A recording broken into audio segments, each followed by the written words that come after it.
নড়াইলে দুধ দিয়ে গোসল করে রাজনীতি থেকে সরে দাঁড়ানোর ঘোষণা দিয়েছেন সাজ্জাদুল ইসলাম নামে এক ছাত্রলীগ নেতা। গত মঙ্গলবার বিকেলে সদর উপজেলার আগদিয়া গ্রামে এ ঘটনা ঘটে। সাজ্জাদুল ইসলাম সদর উপজেলার কলড়া ইউনিয়নের ছাত্রলীগের সভাপতি।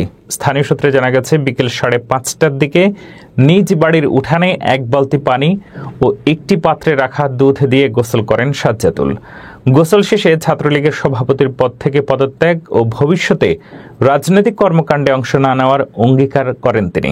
এ সময় প্রতিবেশী সহ স্থানীয় অনেক মানুষ সেখানে ভিড় করেন। সাজ্জাদুল ইসলাম বলেন, আমি দীর্ঘ 10 বছর ছাত্রলীগের রাজনীতির সঙ্গে যুক্ত ছিলাম। ক্ষমতায় থাকাকালে দলের কোনো সুযোগ সুবিধা নেইনি, কারো কোনো ক্ষতিও করিনি। কিন্তু সরকার পতনের পর আমার বাড়ি হামলা ও ভাঙচুর হয়েছে। কোনো সহিংস ঘটনায় জড়িত না থেকেও নাশকতার মামলায় জেল খেটেছি। জেলে থাকা অবস্থায় আমার বাবা মারা গেছেন।